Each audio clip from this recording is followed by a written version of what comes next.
Moroi shamwari dzangu, welcome kunguva yerubatsiro TV, nzvimbo yako yekunyaradzwa, rubatsiro uye hope. Nhasi tichataura nezvekuwedzera mufaro uye nzira dzinokubatsira kunzwa mufaro wechokwadi uye kugara wakasimba mupfungwa. Gara zvakanaka, bata mwoyo uye tichatanga rwendo rwedu.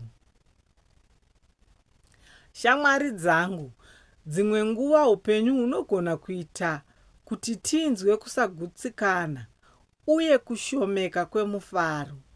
Unonzwa kusurukirwa kana kushushikana. Nhasi tichadzidza nzira 5 dzinokubatsira kuwedzera mufaro uye kugara wakasimba mupfungwa. Nzira yekutanga ndeyekutenda zvinhu zvakanaka zvauinazvo.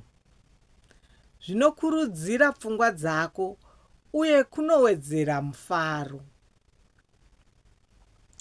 Nzira yechipiri ndeyekuita exercise kana kufamba-famba kunze.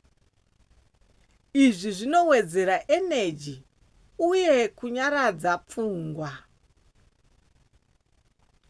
Nzira yechitatu ndeyekushandisa nguva nevamwe vanokufadza.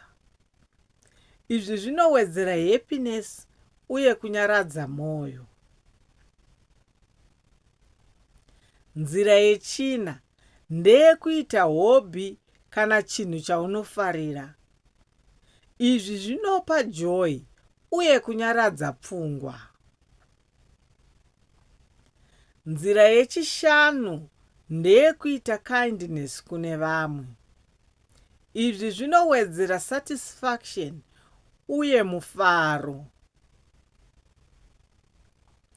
Shamwari dzangu, idzi ndidzo nzira 5 dzinokubatsira kuwedzera mufaro uye kugara wakasimba mupfungwa. Gara wakasimba, bata mwoyo uye unzwe mufaro wechokwadi mukati memwoyo wako. Nguva yako yerubatsiro yasvika. Ndokutendai nekuteerera nguva yerubatsiro TV.